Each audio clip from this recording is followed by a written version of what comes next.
Esta serie, titulada Lo que el mar oculta, Memorias de un lobo de mar, nace para rescatar esos testimonios que el salitre se niega a borrar.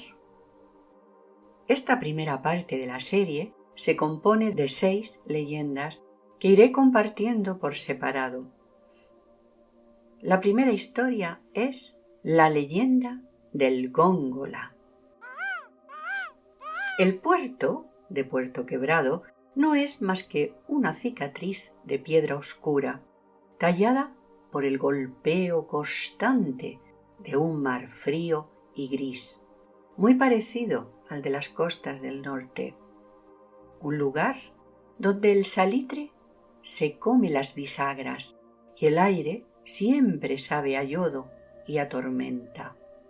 Allí, en la zona más castigada del muelle, donde las olas rompen contra los pilotes de madera podrida, se alza la taberna del Faro. Sus paredes están hechas de mampostería gruesa y maderas de deriva, pensadas para aguantar las galernas que barren el litoral sin aviso. Dentro, el aire es una mezcla espesa de brea y tabaco. Las lámparas de aceite de ballena oscilan al ritmo de las ráfagas que se cuelan por las rendijas, proyectando sombras que parecen pulpos gigantes trepando por las paredes. El suelo está cubierto de serrín para absorber la humedad de las gotas de agua y el escupitajo negro del tabaco. En el rincón más alejado de la puerta, junto a una chimenea que escupe más humo que calor, se sienta el viejo Hércules. El viejo Hércules no parece un hombre, sino un trozo de madera a la deriva, esculpido por el tiempo. Su rostro es un mapa de arrugas profundas, como estelas dejadas por 1000 naufragios. Lleva una barba amarillenta por el humo de su pipa, que le cae hasta el pecho. Le falta media oreja, un regalo de un tiburón en el mar del coral, suele decir. Y su mano izquierda es un garfio de bronce pulido que brilla con un fulgor aceitoso bajo la luz de los quinqués. Cuando el mar brama con demasiada fuerza y la flota queda amarrada a puerto por el temporal, los marinos más jóvenes, con las manos aún suaves y el miedo asomando por los ojos, se arremolinan en torno a su mesa. «¡Hércules!», grita un contramaestre de cara curtida, dejando caer una jarra de ron añejo frente al viejo. «Cuéntales lo del Góngora». El viejo Hércules escupe un hilo de tabaco negro sobre el serrín y limpia el cerco de su jarra con el garfio, haciendo que el metal chirríe contra el cristal. La taberna del Faro parece encogerse cuando pronuncia ese nombre. «¿El Góngora?», repite. Y su voz suena como el roce de una quilla contra la arena. No era un barco, muchachos, era una maldición con arboladura de fragata.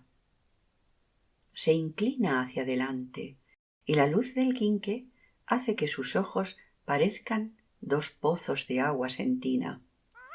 El Góngora fue un navío de línea, salido de los astilleros con la obra viva pintada de un rojo tan oscuro que parecía sangre seca.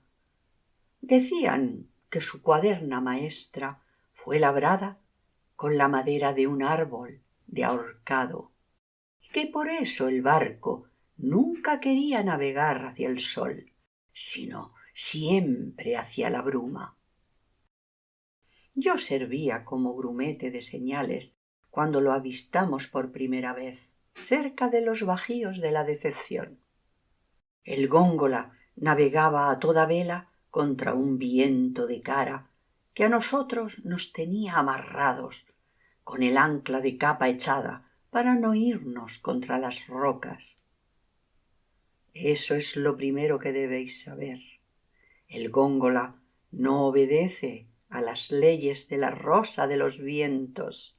Lleva su propio aire, un aire frío que huele a lodo de tumba. El viejo lobo de mar se llevó la pipa a los labios y dejó que el humo se arremolineara frente a él, cubriendo sus ojos por un instante. Y prosiguió.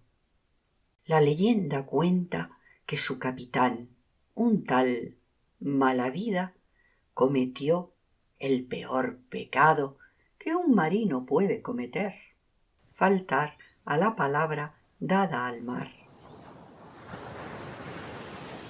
Prometió que si salvaba su cargamento de especias de una tempestad, entregaría lo primero que tocara al bajar del barco. Cuando llegó a puerto, Malavida saltó desde la regala al muelle, orgulloso de haber salvado la carga. Sus botas aún no se habían secado cuando un muchacho que apenas levantaba 3 palmos del suelo burló la vigilancia de los estibadores y se lanzó a sus brazos gritando: «¡Padre!». Las manos de Malavida, curtidas por la sal y el cáñamo, rodearon el cuerpo del pequeño para alzarlo en vilo. Fue el roce de su piel contra la del niño lo que selló el pacto. El mar, que es viejo y no olvida, aceptó el pago en ese preciso segundo. Dicen que el cielo se tiñó del color de la bilis y que el agua del puerto empezó a hervir bajo el casco del barco. Malavida sintió un frío de carámbano subirle por los brazos. Comprendió que, al abrazar al niño, ya no sostenía a su sangre, sino la moneda de cambio que debía a las profundidades. Por eso huyó de nuevo a la mar, sin dejar que el muchacho volviera a pisar la arena.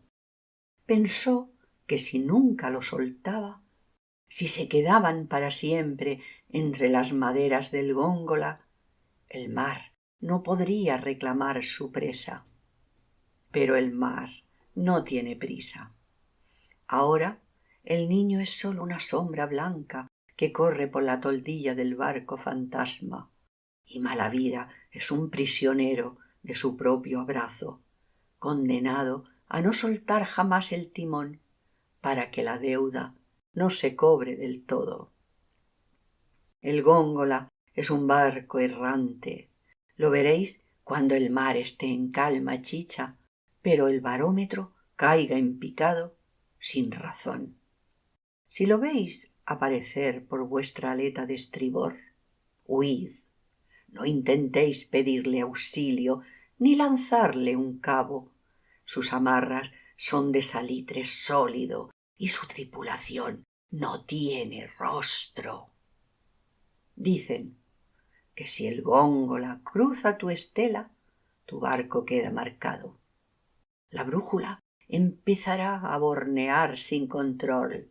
El hierro de los clavos se volverá quebradizo y una a una vuestras sombras se despegarán de la cubierta para saltar por la borda y unirse a la tripulación de Malavida. El góngola pasó tan cerca de nuestro costado que pude oír el lamento de su madera. No crujía como un barco sano, sonaba como 1000 dientes castañeando de frío. De pronto el viejo Hércules se queda callado, mirando fijamente la puerta de la taberna, como si esperara que el pomo empezara a cubrirse de percebes y salitre. ¿Que por qué sigo aquí si el góngola pasó tan cerca?, dice al fin con voz de grava. porque en el mar, muchachos, hay cosas que sólo te alcanzan si les prestas los ojos. Aquella noche, nuestro viejo capitán, que Dios lo tenga en su gloria o en su sentina, supo qué sombra navegaba por nuestra aleta. En cuanto la niebla se volvió fría como un sudario, dio la orden que nos salvó: a cubierto y ojos a la madera. Toda la tripulación se echó cuerpo a tierra, pegando la mejilla contra el calafateado de la cubierta. Nadie se atrevió a asomar la cabeza por encima de la regala. El góngola no busca cuerpos por la fuerza, busca almas que le reconozcan. Yo era joven y curioso. Apreté el oído contra el forro del barco. Por eso oí el castañeteo de su madera. Sentí el frío de su paso, pero no miré. Me quedé contando los clavos de la cubierta hasta que el aire volvió a oler a sal común y no a tumba. Solo hubo uno que no resistió la tentación, un marinero de refresco. Quiso ver si las velas eran de lona o de jirones de niebla. Asomó un solo ojo por un imbornal. No hubo gritos, no hubo lucha. Cuando el góngola se perdió en la bruma, el marinero seguía allí, pero estaba hueco. Su sombra ya no proyectaba nada sobre la cubierta. A la mañana siguiente se dejó caer al mar por su propio peso. No fue una decisión, fue gravedad. El viejo lobo de mar dio un golpe final en la mesa con su garfio, sellando la lección. Si alguna vez divisáis una mancha negra en el horizonte que navega contra los alisios sin que sus velas se hinchen, cambiad de rumbo. El góngola no busca oro, busca hombres que le ayuden a compartir su eternidad en las aguas muertas. El viejo Hércules apaga la pipa golpeándola contra su garfio de bronce, dejando que las cenizas caigan sobre el serrín como estrellas moribundas. El silencio en la taberna es tan denso que se oye el siseo de la espuma bajo el muelle. Mañana habrá mar de fondo, sentencia, ajustándose el gastado chaquetón de paño. Si estáis en el Perico, mantened los ojos limpios. Si el horizonte se empaña de negro sin haber nubes, pedid cambio de guardia. No os dejéis alcanzar. Sin decir una palabra más, se levanta con un crujido de huesos y madera vieja. Al abrir la puerta, una ráfaga de salitre apaga un par de quinqués, dejando la sala en penumbra. El viejo lobo de mar se hunde en la niebla sin mirar atrás, fundiéndose con el mismo mar del que habla. Los marineros permanecen inmóviles, escuchando cómo el viento aúlla fuera, con un sonido que ya no les parece viento, sino el lamento de una estructura podrida que navega contra los alisios.